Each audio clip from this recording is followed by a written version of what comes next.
Hey folks, thank you for joining me for this special announcement. Now, I have to say, if you're joining me live, this is being recorded live and broadcast live, but I've actually pre-recorded it the day before. I was having some glitches when I was testing this yesterday, so I decided better to record it and then just play it out live rather than risking messing up the live broadcast. But we're going to record it as live and then cut to some outdoor segments as I had originally planned to do. So, you've probably seen the teasers, not been terribly surprised that just 1 minute ago, Zeiss has announced the new 135 Batis. And I'm very fortunate that I've actually had it to test with for the past week or so. Now, this is the fourth lens in the Batis lineup, joining the 85 1.8, the 25 f2, the 18mm 2.8. This guy is also a 2.8. So looking inside the box here, we've got the typical layout for the Batis lenses, manuals and whatnot, box in a box, hood,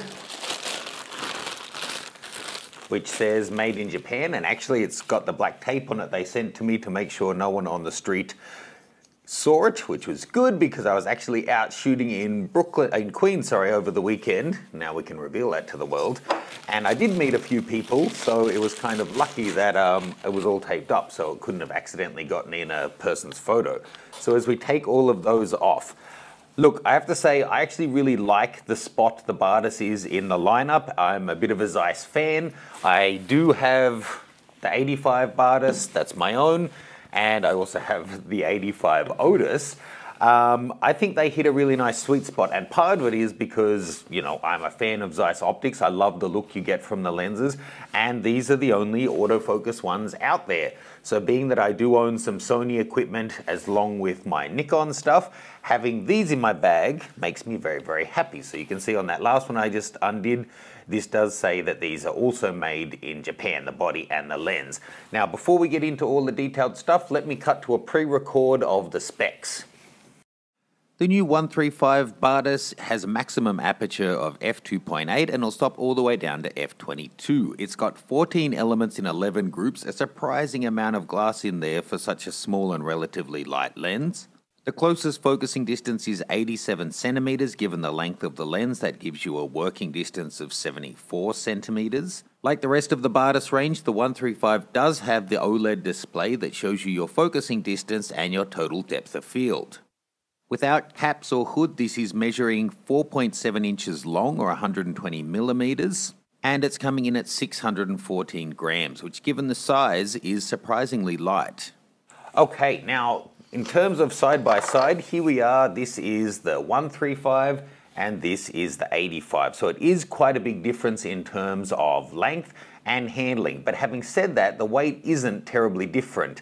The 85 is really, it just feels condensed down. This doesn't feel terribly much heavier. And I actually found it really nicely balanced, the 135. The big focus ring, it's probably double that of the 85. So I liked it they used up that real estate than keeping it with a thin one. I shot with this a lot over the weekend, and I'd say that, if you're shooting fast-moving stuff, you're going to struggle. I shot all of this using the A7R Mark II, which is a little bit older now, and there's things out there like the A6500 that just have blazing autofocus speed, and this probably will perform better on that. But with the longer focal length, I did find with moving subjects, if I was trying to get them pin sharp wide open, I was missing some shots, so I'd be using this more for slower moving things. Having said all of that, let's talk a little bit about the 2.8. All right, so a common complaint about the Batises or criticism is that they're not fast enough, that it's not an f1.4. Now, I get it, I love my 1.4 primes, but I have to say I really like the 85 1.8 Batis because it keeps it small. Having a small mirrorless camera like the Sony A7 series and then having a giant lens on it, to me, is counterproductive. Part of the value for a lot of people of a mirrorless system is being, reasonably portable. So this on the A7R II for me works nicely. Having said that, the 135 2.8 is, obviously bigger. Without the hood though, it's not too much bigger. And weight-wise, at 614 grams, I spent a whole day doing street photography with this rig and didn't get tired, didn't, feel heavy at any point during the day. I think it is a decent option in that regard. Having said that, there are times where I wish it wasn't a 2.8, mainly just because of the amount of light we're getting. When I was shooting indoors in low light situations, say at ISO 6400, I would have loved to have an f2 to be down at 3200 or a 1.4 to be down at 1600. It does make a big difference on the final image. Having said that, the stabilization this body lens combo gives you goes a long way to getting you the shutter speeds that you need. Okay, so as I said out in the park, I do like the spot that these occupy in the market. The fact that they're weather, dust and moisture resistant and that they're really nicely stabilized. For the size, I think is a great thing. The optics I do think are nice, but let's actually look at that in a bit more detail. So I have some images here, but I suppose I can put these on the big screen for you.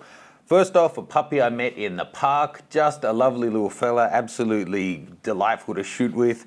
Here going in close on his eye, you can see we're yielding loads of detail. Here with this hipster that was in the park, it is a 2.8, but you can separate and isolate subjects fairly effectively. And then take a look at this kid. This is stopped right down to show you how the background looked. And here it is shooting it wide open at 2.8, and you can see background just disappears, right? But the important thing is, how does the image actually look wide open in terms of sharpness and contrast and all of that? Because so often you'll get a really fast lens that when you shoot it wide open, it actually doesn't look very good at all, and you need to stop down 1 or 2 stops for it to become good. So you would want this, seeing that it is a 2.8, to actually be good wide open. Let's take a look. Here's a crop in on the stop down version. Take a look at the detail we're getting through the eye and stuff. And then here's the wide open one, and to me it looks fantastic. You know, very nearly as much detail as the stop down one in the in-focus areas of the face. I find that really impressive, to be honest. And then of course you do have the blur out, the second eye, and the hair is disappearing and the background is just gone. If you jump on over to mattgranger.com/135 Batis, you can see I've left some raw images from the A7R Mark II that you can check out the files for yourself to judge the image quality. But let's step back out into the park because there is an elephant in the room. Okay, let's talk price. When the 85 came out, we were looking at $1,200. That's a fair bit cheaper than the 85 1.4 G Master that's now out, but it's double the Sony 85 1.8 that was only $600. Now you can't just compare lenses on a spec sheet. Of course, the coatings, the type of glass being used, all of the technology that goes into it, the stabilization, it all plays a role, and you have to actually get your hands on it and look at the final images to decide. The Batis for me, whilst it's not giving you Otis image quality, it does get you that Zeiss look and feel, which does come at a premium, and I think it somewhat justifies it. Having said that, I was really surprised at the price of the new 135. This is just gone on pre-sale today at US $2,000. To be honest, I thought it would be maximum $1,500. Of course, it's going to come down to your budget and how you like to shoot. But at $2,000, let's give that a little bit of context. Okay, at $2,000, this is more expensive than the 85 G Master. It's about 50% more expensive than the new Sigma 1.8 Art 135, and it's actually more expensive than the Canon 70-200 2.8 Generation 2, their latest beast of a lens. That at the moment is coming in at $1,900. So at $2,000, this has some stiff competition. Now, of course, 70-200 versus a 135 Prime is not a perfect comparison. But let's say, look at the Canon 135. It's an f2 and it's $1,000, so half the price. I know this has newer technology, but it's a big step up over that, and it's hard to justify. Having said all of that, a couple of things. First of all, Sony is this is a new mount and a new system. It's going to take time for the lens prices to drop as more competition hits the market. Once Sony brings out their own 135, no doubt the price of this one will go down. I do really like the quality of the images coming off this. However, I would only be using it for slower things, street portraits or indoor portraiture. And I think at the $2,000 price, you're going to, one, need to love the sample images that we have shared on over at that page. And two, 135 is just going to have to be your focal length. And, if you're in Sony, then it is It's the first of this kind of lens. It's native, does have the good stabilization, and of course, as new generations of Sony cameras come out with better autofocus, we could expect the overall performance to improve. Let me know your thoughts. Let's head back into the studio to wrap this up. Okay folks, thank you for sticking around this long, and I'm sorry that this couldn't be live. I have been in the chat room chatting with you if you were here live, but as I said, the glitchy internet meant that I just couldn't risk putting this out. It was like losing 5-second chunks of audio every 20 seconds. So I'm gonna have to get on the phone to my ISP and resolve that issue. Love to hear your thoughts on the new 135. Are you interested in getting one? What are you thinking about the image quality, the aperture, the overall specs, and the price? Leave me your thoughts as a comment below, and do check out mattgranger.com/workshops. You can see everything that's going on over there. I've got some meetups free to everyone to join in the next couple of weeks and moving forward through the year. So do check that out, and I'll see you soon, hopefully with some proper live broadcasts. See you guys.